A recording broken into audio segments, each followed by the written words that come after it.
کیا آپ جانتے ہیں کہ ایک ایسا حکمران بھی گزرا ہے جو رات کے اندھیرے میں اپنی رایا کا حال جاننے کے لیے خود گلیوں میں نکلتا تھا؟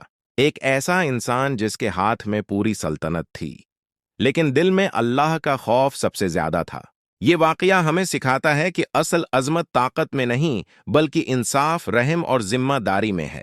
حضرت عمر فاروق رضی اللہ عنہ اسلام کے دوسرے خلیفہ تھے۔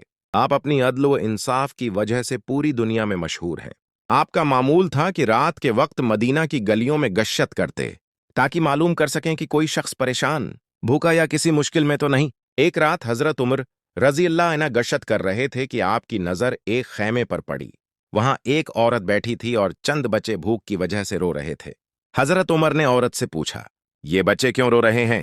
عورت نے جواب دیا، یہ بھوک کی وجہ سے رو رہے ہیں، میرے پاس کھانا نہیں ہے، میں نے برتن میں صرف پانی ڈال کر آگ پر رکھا ہے تاکہ بچوں کو لگے کہ کھانا بن رہا ہے اور وہ انتظار کرتے کرتے سو جائیں۔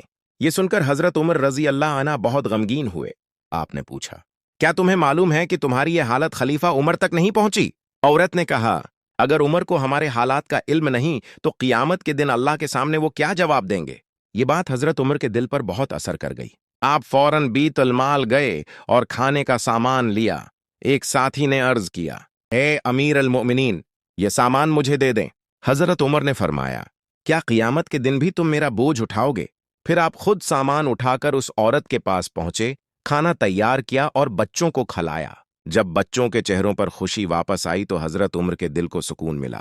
یہ تھا ایک ایسے حکمران کا کردار جو اپنی رایا کو اپنی ذمہ داری سمجھتا تھا اور جانتا تھا کہ اللہ کے سامنے ہر انسان کو اپنے اعمال کا حساب دینا ہے۔ پیارے دوستو، حضرت عمر فاروق رضی اللہ عنہ کی زندگی ہمیں یہ سبق دیتی ہے کہ انسان کو ہمیشہ دوسروں کے درد کو محسوس کرنا چاہیے۔